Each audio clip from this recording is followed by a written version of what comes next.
Hi guys, welcome to Love with Jewel. I am one and only Tiffany. Thank you so much. If you are a regular daily, thank you so much for joining, for watching. I really do appreciate you. I see you. Okay, if you are new, welcome. I hope you like what you see and hopefully join the family too.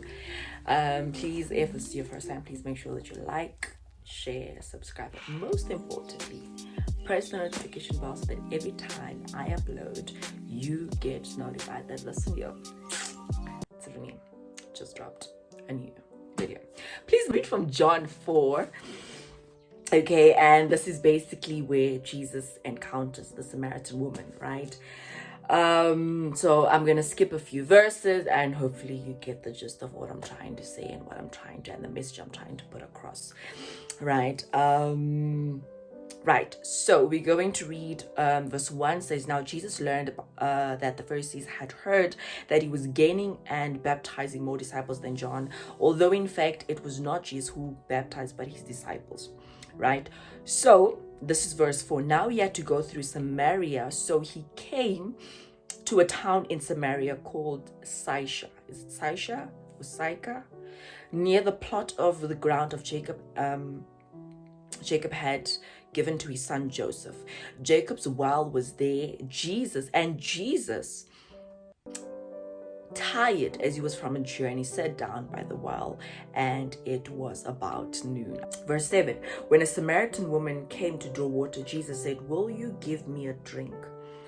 As his disciples have gone out into the Samaritan woman said, this is verse 9, to him, you are a Jew and I am a Samaritan woman, right? How can you ask me for a drink? For Jews do not associate with Samaritans.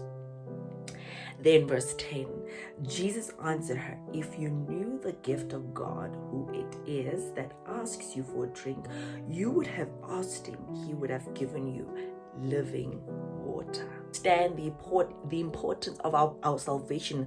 We will begin to understand that our salvation is what matters more. Yes, your career is good right now. Yes, your career is what needs God. Yes, your career maybe is in shambles, or yes, you need a family, or yes, but your salvation is more important right now.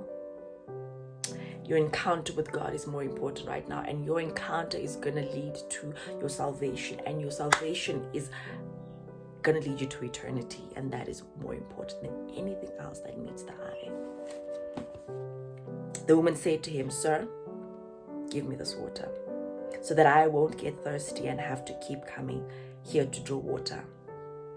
And something clicks in her, and she's like, actually, you know what? I think what you're offering me right now is more important than what I can ever even try and offer you. And she avails herself. And sometimes God wants to bring us to a place of fully just surrendering, where we're like, God, I have nothing to give you, I have nothing to offer you, but you know what? I want to accept you and take you, and because you're everything and all that I will ever need. And eternity should be something that we look forward to. Verse 16. So God, Jesus switches up. Instead of being like, okay, you know, let's take you on the journey, he's like, no. He's like, he told her, go and call your husband and come back.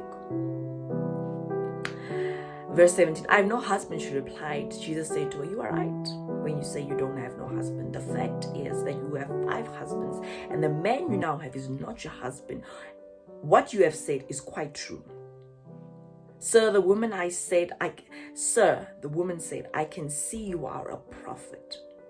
Our ancestors worshipped on this mountain, but you Jews claim this place where we must worship is in Jerusalem. Woman, Jesus replied, believe me, a time is coming when you will worship the Father neither on this mountain nor Jerusalem. You Samaritans worship what you do not know. We worship what we do know, for salvation is from Jews. Yet a time is coming now that true worshippers will worship the Father in spirit and in truth. For these are the kind of worshippers the Father seeks. And God reveals to her as well that, listen,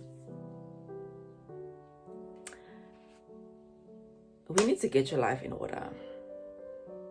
And yes, I'm offering you salvation. But essentially, I'm also offering you a life that is whole, a life that is full, a life that is full, man. You know, that you don't need to go with these different husbands. Because clearly, somehow, you know, and I think, you know, the relation that I'm also getting now is that sometimes we are trying to fill a void by so many other things without knowing or realizing that God can only fill that void. And somehow she was filling this void with so many men.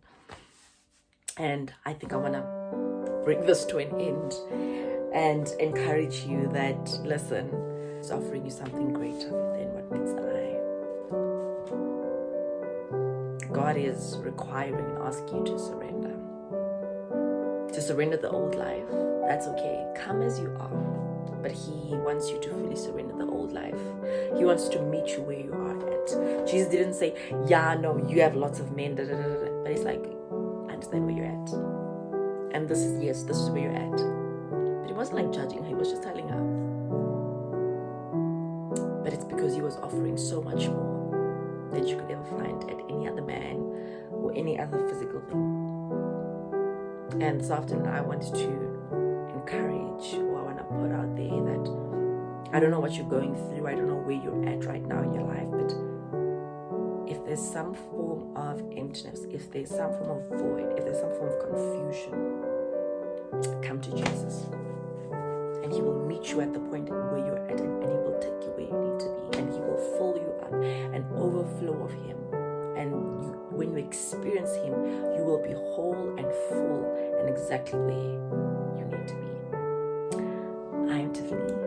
This is Laptop Throw. Thank you so much for watching. I love and appreciate you guys so much. Please make sure that you share, like, subscribe, and enjoy the notification. Wow.